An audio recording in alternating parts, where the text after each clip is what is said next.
it's all about. So let me tell you a little bit about what happened and the reason why we're here. And I'm going to do it by giving you 4 or 5 different bullet point little messages, and then we'll pull them all together. So first of all, let me talk about coaching. Now, what do I know about coaching? Well, I know this. I know that coaching is M-A-D. What does that mean? It means coaching makes a difference. It makes a huge difference in people's lives. And here's the interesting thing. It always makes a difference for the good. It can never make a difference for the bad. If you stick to the proper, ethical coaching methods and models, you can never do harm. Now, you may not do a magnificent coaching job if you're new in the profession, but that doesn't matter. You will not do harm. And coaching empowers people. It never disempowers people. It's all about helping people to build and grow and expand and create and to be more than they are.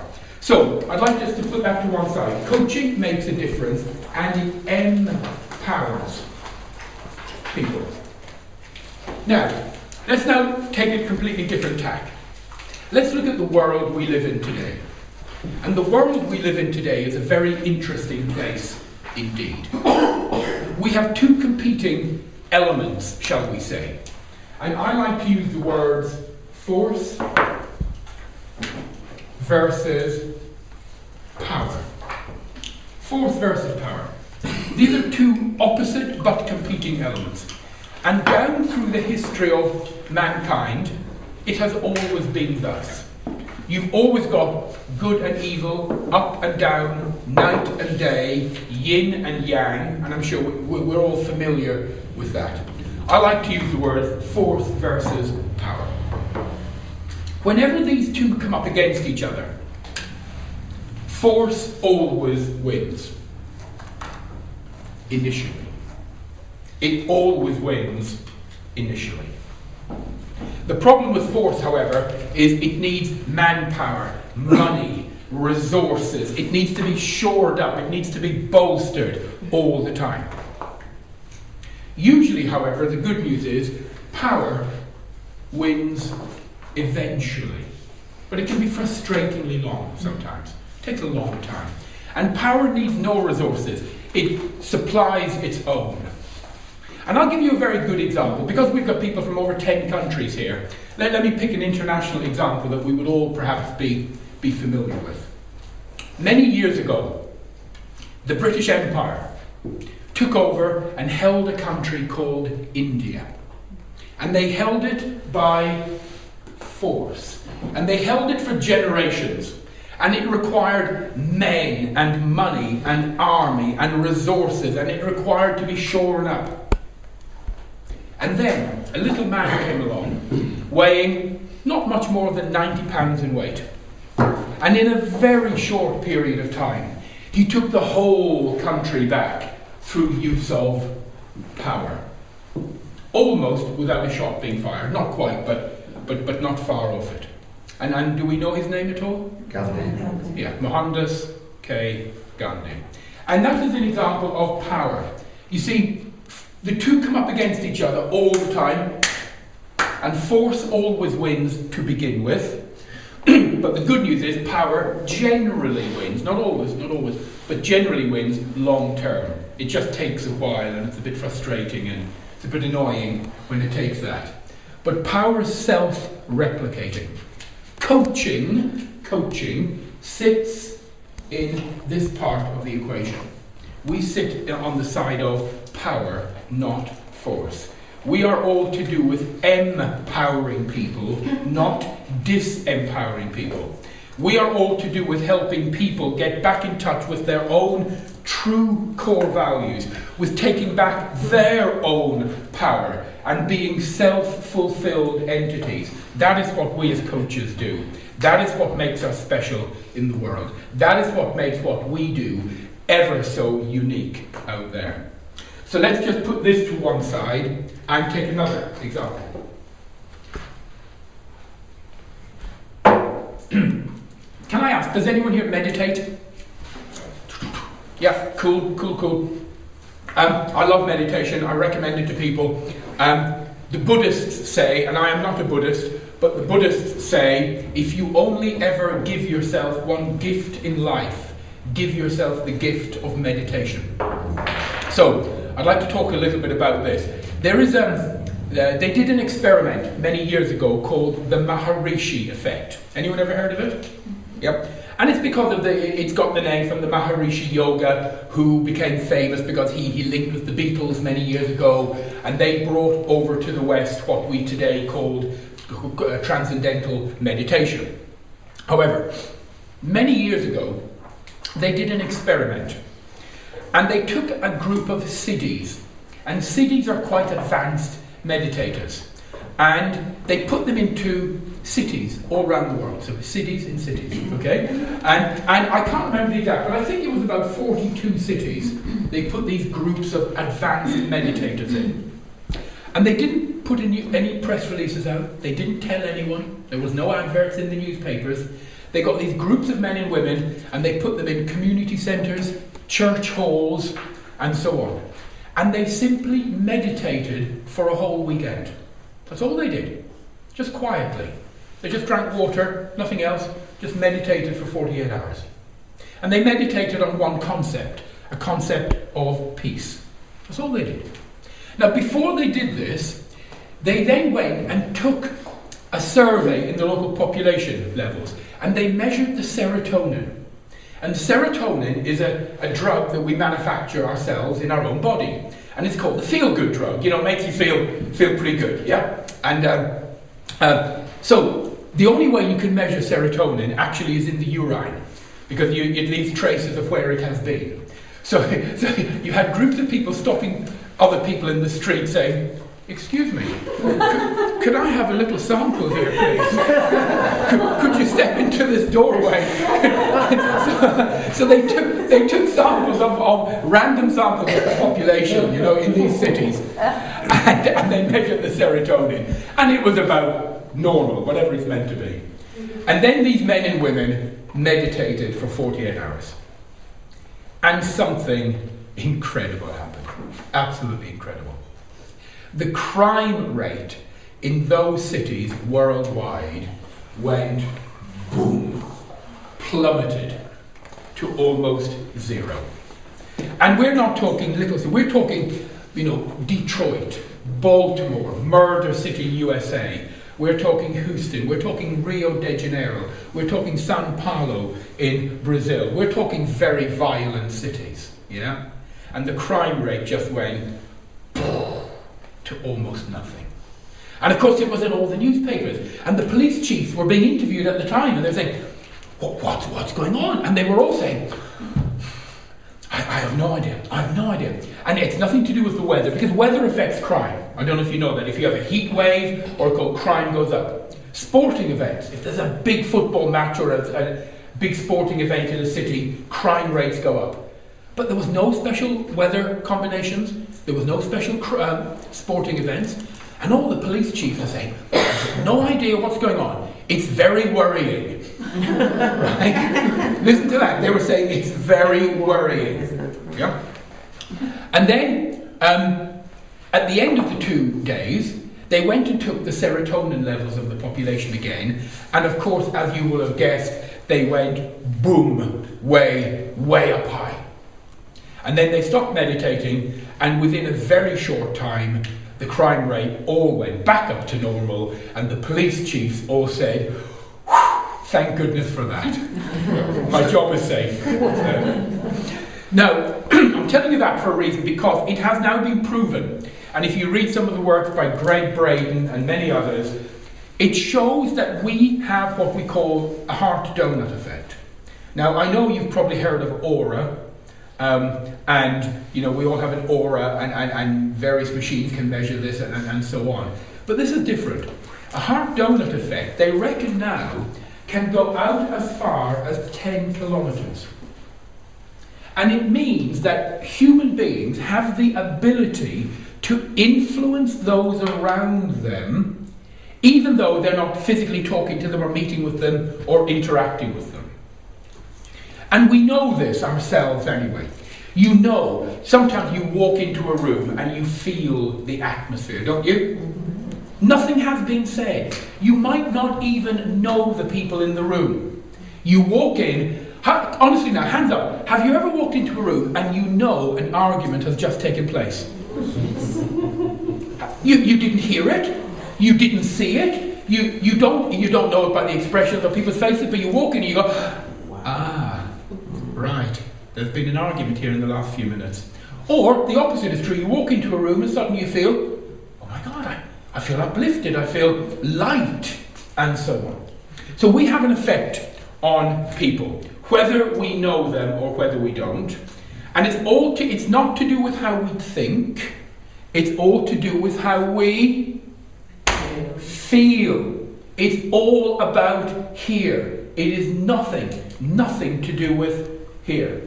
Our thoughts are simply like the starter motor of a car to kick the feelings into action.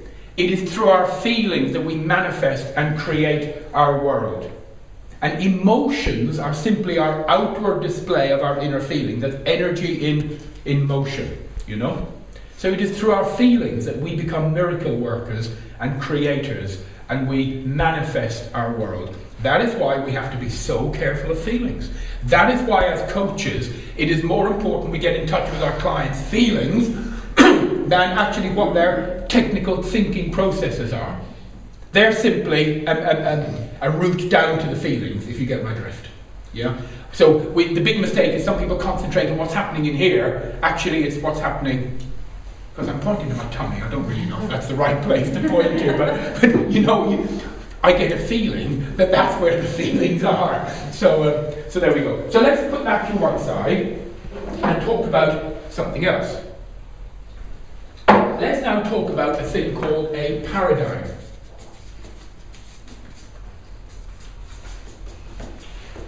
You often hear the word paradigm shift.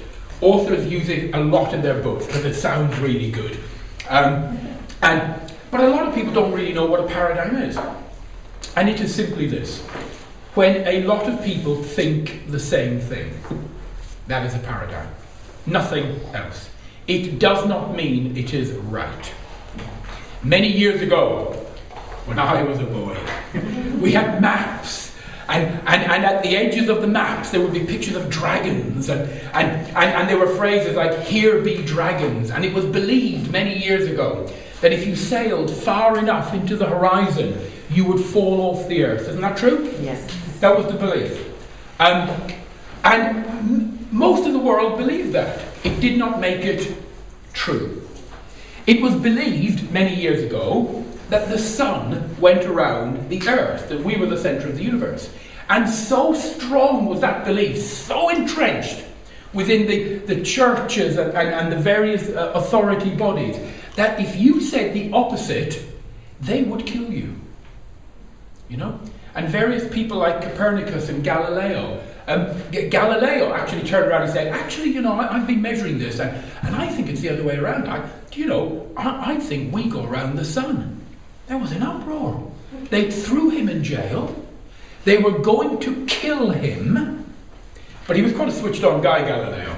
And they were going to kill him. And he said, did I say that? He said, what was I thinking? And he signed a document called a recant, where you take back what you said, and they let him out of prison. And he kept silent for a few years. And then when it all quietened down, he started spreading the true message again, you know. And in Europe, in the 13th, 14th and 15th centuries, we used to kill women who had a knowledge of plants and herbs and the natural healing properties and the natural way of the earth. And we used to call them what? Witches. Witches. And it may interest you to know that in the 14th century, in Western Europe alone, we killed 1.5 million women. Isn't that incredible? Incredible. And that was the belief. In this 15th, 16th centuries, I tell you now, if you were ill, the last person in the world you should go to would be a doctor. Doctors killed more patients than they cured back then. They used to use mercury, because mercury was classed as a liquid from the gods. It was called mercurial, right? And it was this weird, wonderful substance that you couldn't put your finger on, you couldn't touch, you couldn't hold. It was, and so they thought it must be magic. So if you were ill, obviously it would be a good thing to do to inject some mercury into you. They did a lot of that. They used to bleed. If you were ill, one of the things they did was let out the bad vapours. And they did that by cutting you, letting the blood flow. Incredible. So I'm trying to help you to understand that just because a lot of people believe something does not make it true. It is a paradigm, nothing else. So let's now look at values. Values. What does coaching do? One of the great things coaching does is helps men and women get back in touch with their true core values. What is really important to them? And again, we overcomplicate this. We get caught up in our own psychobabble sometimes. And what is a value? A value is simply something that is very important to you. What is a core value? Something that is very, very, very, very important to you. It is, non-negotiable. It's absolutely important. And when people get back in touch with their own true core values, they become like a human missile. It is a case of lighting the blue touch paper and retire to a safe distance, because they become like a heat-seeking missile. The problem is today, we are getting bombarded with so many erroneous messages out there that we are taking on the values of those around us. We're taking on the values that we are told we should have by television, by magazines, by newspapers, by adverts, and so on. And that, of course, is not the truth at all. And that is why many of us are confused. Many of us have got, two animals sitting on our shoulders, one telling us one message, one telling us the other. I've got to make more money, I've got to make more money. Yes, but I've got to do good in the world, I've got to do good. Yes, but I need to make more money, and I need... Anyone ever felt those conflicting, And it tears people apart sometimes. And actually, it's okay to have both. It's not a problem. So, coaching gets people in touch with their values. Now let's put that to one side, and let's talk now finally about companies, the corporate world out there. What happens is this: a man or woman will have their own values, and then they will join a company. And over a period of time, their values will become subjugated to that of the company. Now, companies don't even have to put up big posters to say, these are our values. It just through a process of osmosis, it creeps into people. Because companies are an entity, they have a feeling, they have a life of their own.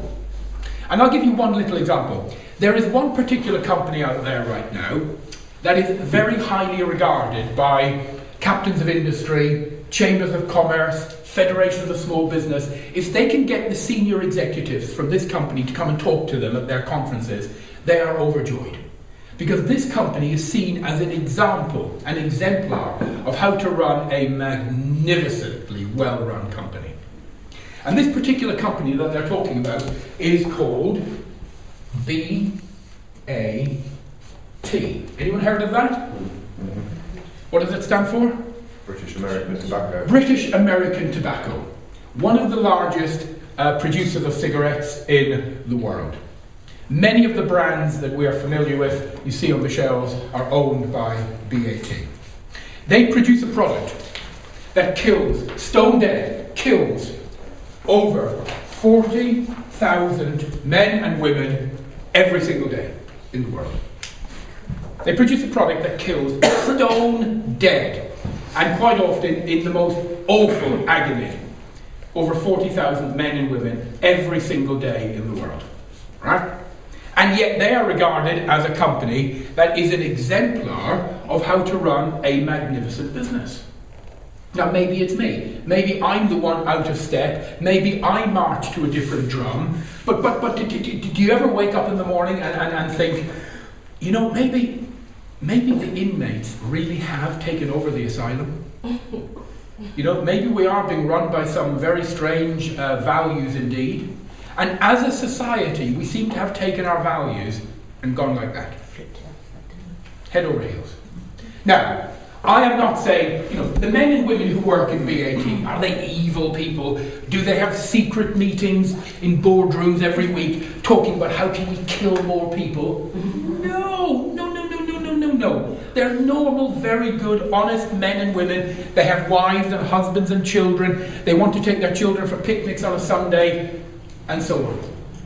It's just that as you join an organisation, bit by bit, their values creep up and take over your values. But when we, using coaching, help people get back with their own true values, something incredible happens.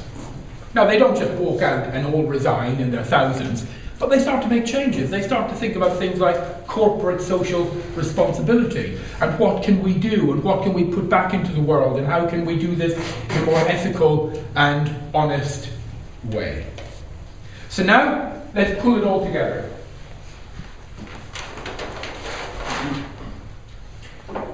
If we have one magnificent coach, that lady or gentleman, throughout their life as a coach, can dramatically and dynamically influence the lives of thousands. Surely, if I pick on you, you're a young girl, dynamic, intelligent, go-getting, throughout your life as a coach, it is so feasible that you could dramatically empower 10,000 people. I mean, we've all heard of Anthony Robbins. Anthony Robbins will motivate and empower 15,000 people every weekend course he does. And he'll do dozens of those every year. And he's been doing it for 30 years. So to say 10,000 in a lifetime is highly possible for many people. Would you agree? Might be 1,000, might be 100,000. We'll pick 10. So one great coach can empower and affect and build and grow at least 10,000 people in their life. Now we know that 10 can impact 100,000, 100, 1 million, 1,000, 10 million, and 10,100 million. So, we talked about the Maharishi effect earlier. I don't know if anyone here studies numerology or numbers or mathematics, to be more precise. Mathematics is a wonderful thing to study. There's a joy and there's magic in maths.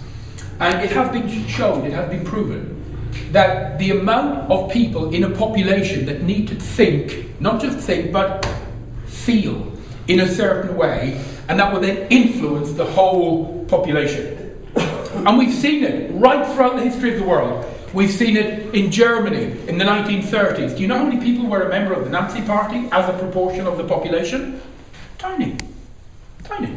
We've seen it in Italy. We've seen it in Cambodia. We've seen it in Rwanda.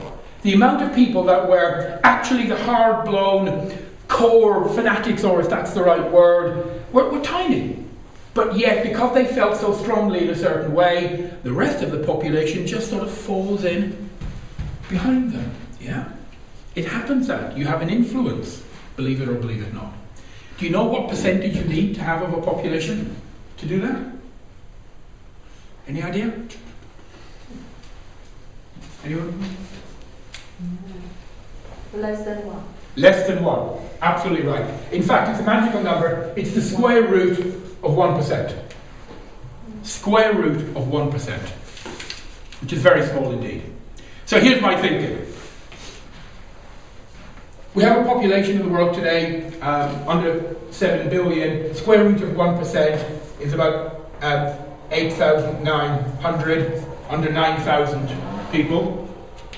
So, if one magnificent coach can influence that, here's why I do this. If, over my lifetime as a coach and coach trainer, I am given the health and the energy and the time to train 10,000 magnificent coaches worldwide, then they in turn can go out throughout their life and hugely influence minimum 10 million people, maybe as many as 100, who will then go on and create a massive paradigm shift and help people to regain control of their own core values. So that is why I do it.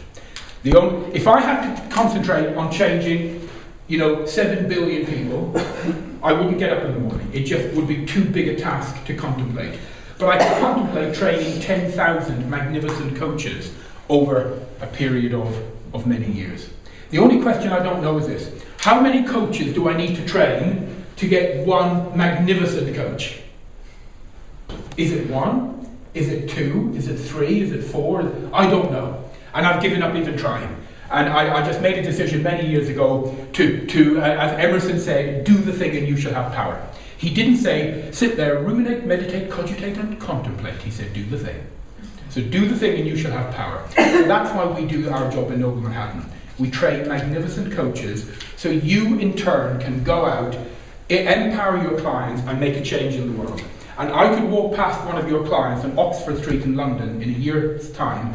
I won't know them, they won't know me, but I will have played some little part in their change.